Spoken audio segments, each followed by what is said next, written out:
Right now, as you read this sentence, there's a voice inside your head. That voice is reading these words right now in your own voice. Have you ever tried telling it to shut up? You have. It didn't work.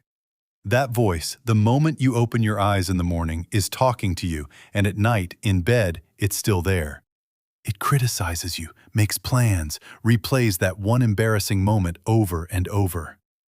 Maybe you've never truly been alone your whole life, because someone inside your head has always been talking to you.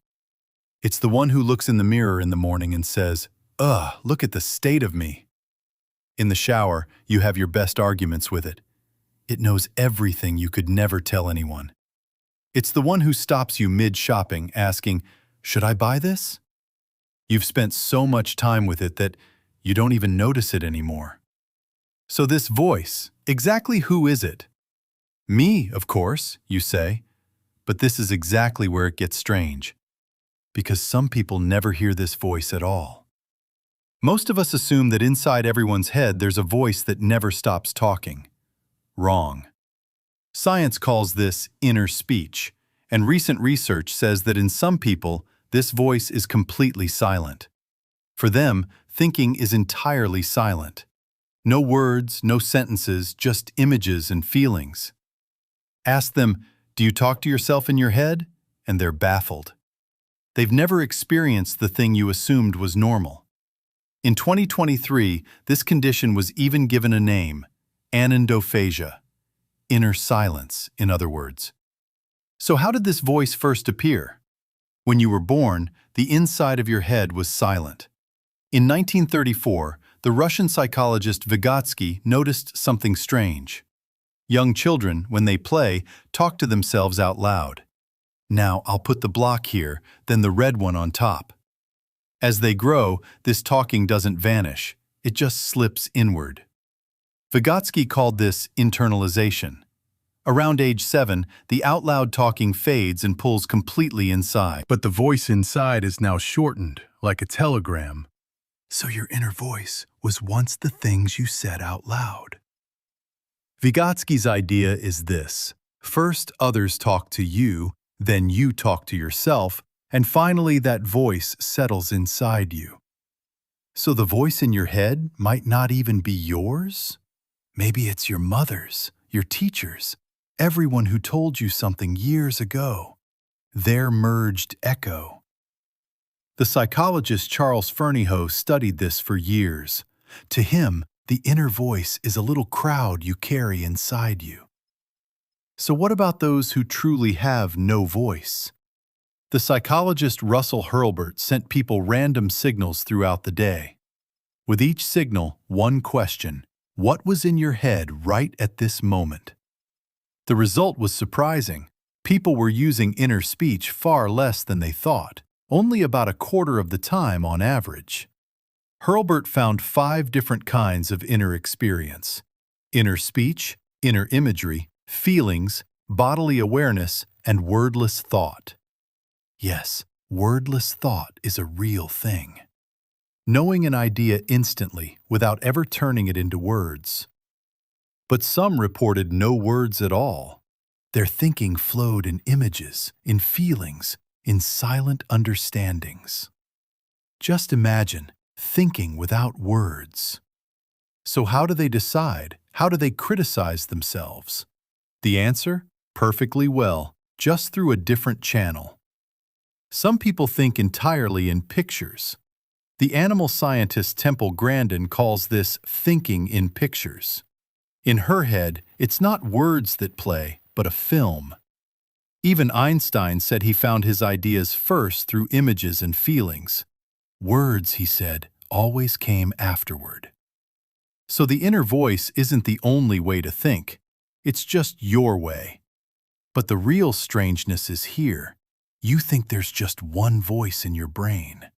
Maybe there's more than one. In the 1960s, Sperry and Gazzaniga studied patients whose brains had been split in two. The bridge connecting the two hemispheres had been cut. The result? Like two separate minds in one head. The left hemisphere could speak. The right hemisphere was silent, but made its own decisions. The most unsettling part? Even when the left side had no idea why the right had done something, it instantly made up an explanation. Gazzaniga called this the interpreter. In one experiment, a patient was shown two different pictures, a chicken foot to one eye, a snowy scene to the other. With his hands, he picked a chicken and a shovel.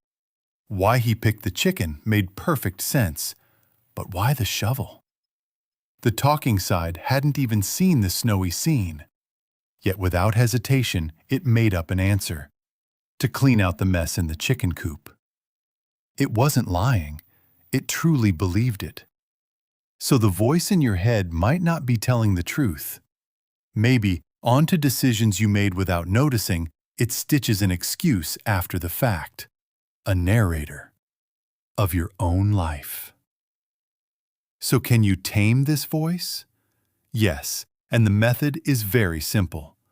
Talk to yourself not as I, but by your own name. Instead of, "Why am I so tense?" say, "Why are you so tense?" The psychologist Ethan Kross calls this creating distance. When you look at yourself from the outside, the anxiety drops. In children, this is called the Batman effect.